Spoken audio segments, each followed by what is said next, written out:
अभिवाचन. श्यामची आई. लेखक साने गुरुजी. अभिवाचक स्वर अनिल सोमणी. प्रारंभ.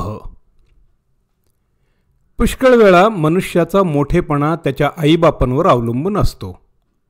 त्याचे पुढचे बरे वाईट जीवन त्याच्या आईबापांवर अवलंबून असते. त्याच्या बऱ्या वाईटाचा पाया लहानपणीच भरला जातो. पाळण्यात असतानाच, आईच्या अंगा खांद्यावर खेळत असतानाच पुढील जीवनाच्या विकासाचे बी पेरले जात असते. मोठेपणा याचा अर्थ जगातील काही व्यक्तींच्या ओठांवर आपले नाव काही काळ नाचणे असं मी करीत नाही. हिमालयाच्या दऱ्याखोऱ्यात असे प्रचंड व गगनचुंबी वृक्ष असतील की ज्यांची नावे जगाला माहीत नाहीत. रानावनातील कानाकोपऱ्यात असे एखादे रमणीय व सुगंधी फूल फुललेले असेल की ज्याचा पत्ता कोणाला लागलेला नाही. समुद्राच्या पोटात अशी गोलबंद व पाणीदार मोती असतील की ज्याची जगास वार्ता नाही. पृथ्वीच्या पोटात ताऱ्यांसारखे तेजस्वी हिरे असतील, परंतु मानव जातीस त्यांचे अद्यापी दर्शन नाही. वर अनंत आकाशात असे अनंत तारे असतील की जे पल्लेदार दुर्बिणीतूनही अजून दिसले नाहीत. मोठेपणा याचा अर्थ जगाला माहीत असणे असं मी करीत नाही. मी निर्दोष होत आहे, हळूहळू उन्नत होत आहे. ही ज्याला जाणीव आहे तो मोठाच होत असतो. मोठा होत जाण्याची ही प्रवृत्ती व्यक्तीच्या ठिकाणी आईबापच उत्पन्न करतात. आईबापांकडून मिळालेली ही ईश्वरी देणगी होय.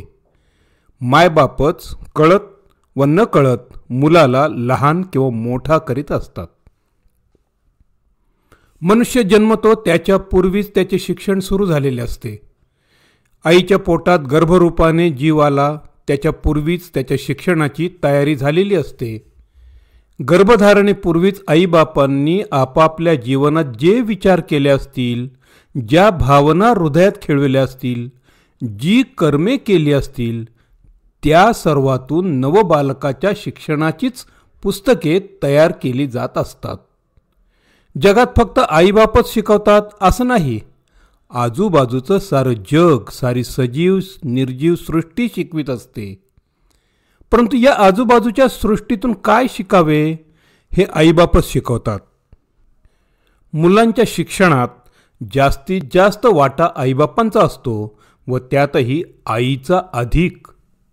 आईच्या पोटातच मुळी जीव राहिला. आईशी एकरूप होऊनच जीव बाहेर पडला, जणू तिचाच होऊन बाहेर आला. बाहेर आल्यावरही आईच्या सान्निध्यात त्याचा लहानपणी तरी बहुतेक वेळ जातो. तो आईजवळ असतो, आईजवळ हसतो, आईजवळ रडतो, आईजवळ खातो पितो, आईजवळ खेळतो खिदळतो, झोपतो झोपी जातो.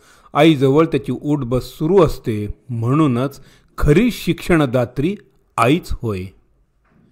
आई देह देते व मनही देते. जन्मास घालणारी तीच व ज्ञान देणारीही तीच. लहानपणी मुलावर जे परिणाम होतात ते दृढतम असतात. लहानपणी मुलाचे मन रिकामे असते.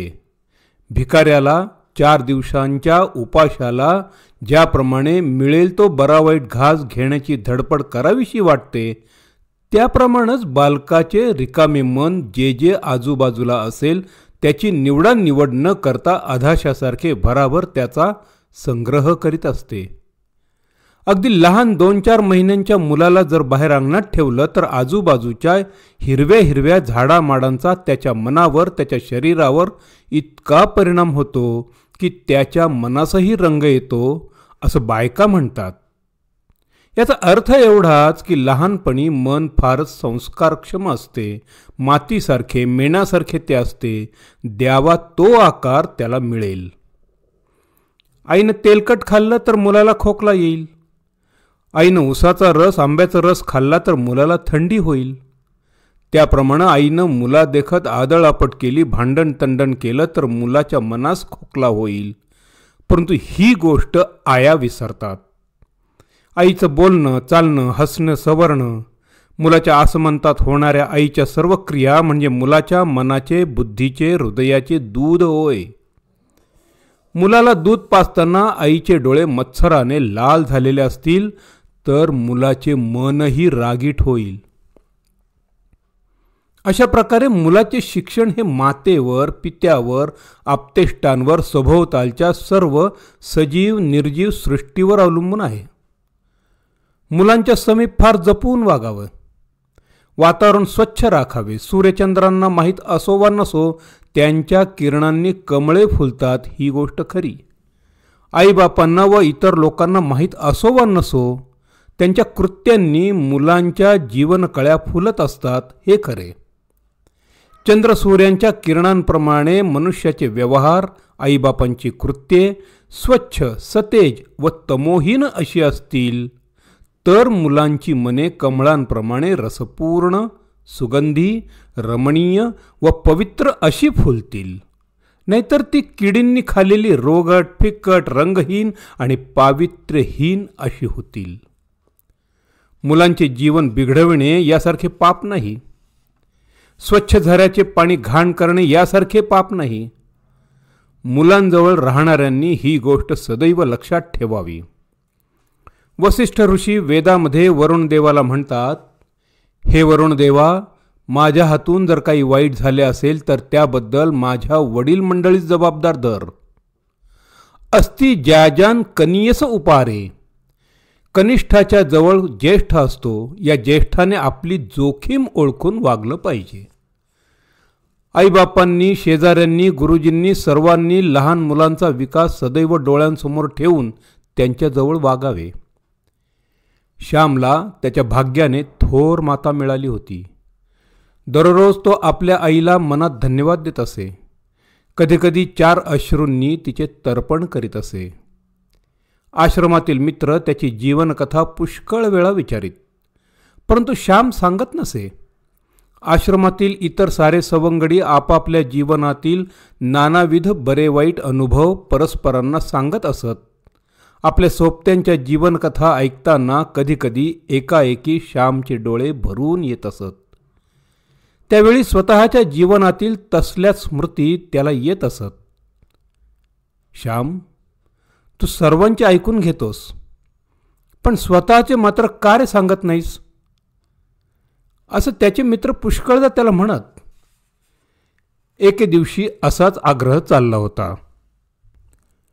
श्याम भरल्या आवाजानं म्हणाला, माझ्या स्वतःच्या पूर्वजीवनाची स्मृती करणे मला फार शोकदायक वाटते. कारण गत आयुष्यातील स्वतःच्या पूर्वजीवनाची स्मृती करणे मला शोकदायक वाटते आणि गतायुष्यातील चांगल्या बरोबर वाईटही आठवते, पुण्याबरोबर पापही आठवते. मी माझ्या एकेका दुर्गुणाला खोल खड्डे खणून गाडून टाकीत आहे.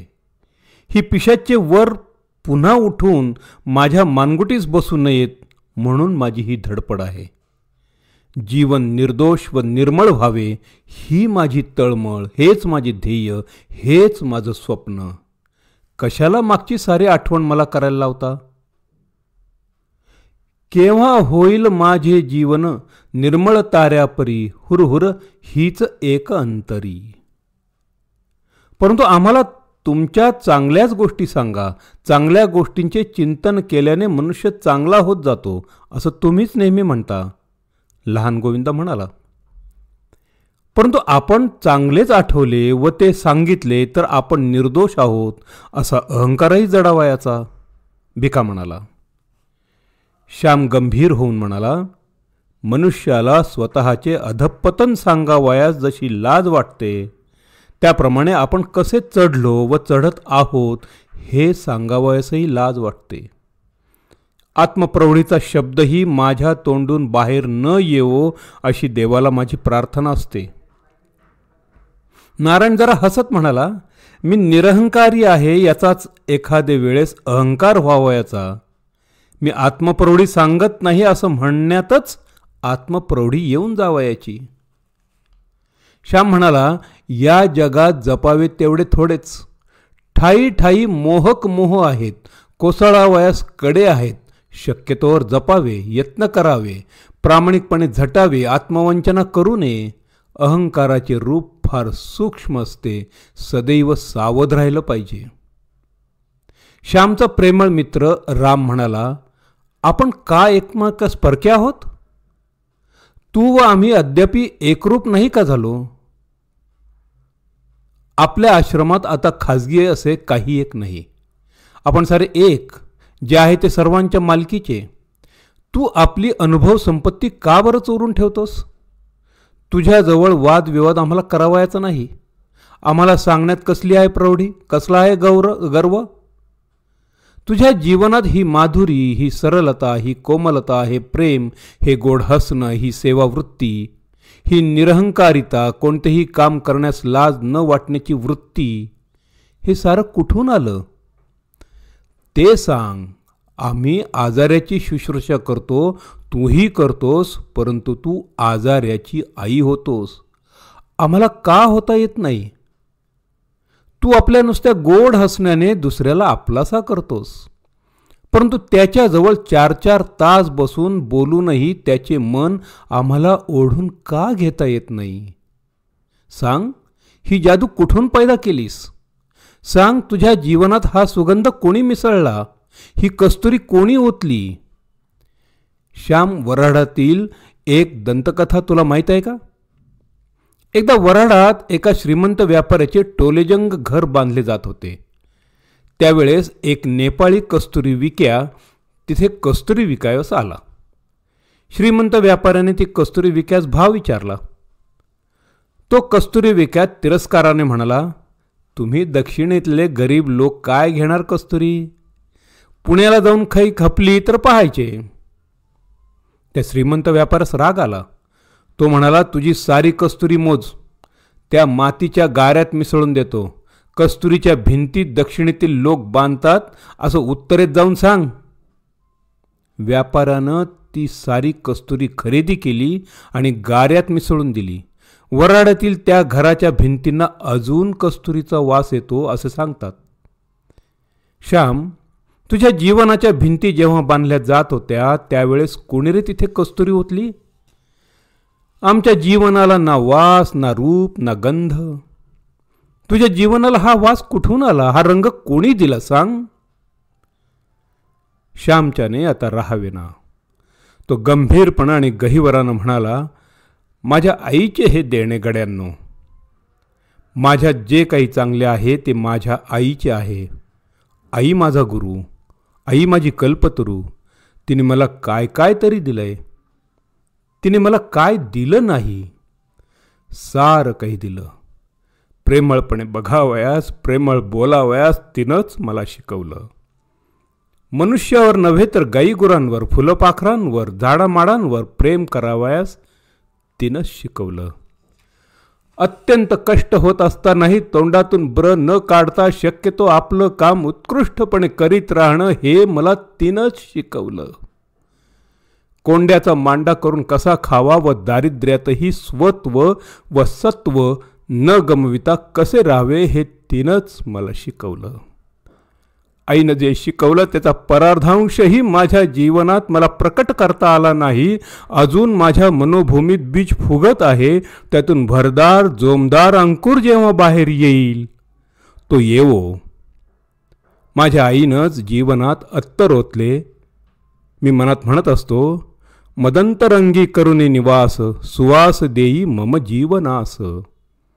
तीच वास देणारी, रंग देणारी मी खरोखर कोणी नाही. सारं तिचं, त्या थोर माऊलीचे, सारी माझी आई आई आई. असं म्हणता म्हणता श्यामला गहीवरून आलं. त्याच्या डोळ्यातून घळघळा अश्रुधारा गळू लागल्या. भावनांनी त्याचे ओठ, त्याचे हात, हाताची बोटे थरथरू लागली. थोडा वेळ सारं शांत होतं. ताऱ्यांची थोर शांती तिथे पसरली होती. नंतर भावनापूर थोडा ओसरला व श्याम म्हणाला, गड्यांनो, माझं असं काही सांगण्यासारखं नाही, परंतु माझी आई कशी होती ते मी तुम्हाला सांगेन. आईचे गुणगान करून हे ओठ पवित्र करेन. आईच्या आठवतील त्या त्या गोष्टी सांगेन. तिच्या स्मृती आळवीन. रोज रात्री एक एक प्रसंग मी सांगत जाईन. चालेल? हो चालेल, सगळेच म्हणाले. राम म्हणाला, देवाला मागितला 1 डोळा, देवानं दिले 2. गोविंदा म्हणाला, रोजच सुधारस प्यावयास मिळणार. रोजच पावनगंगेत डुंबावयास मिळणार. धन्यवाद.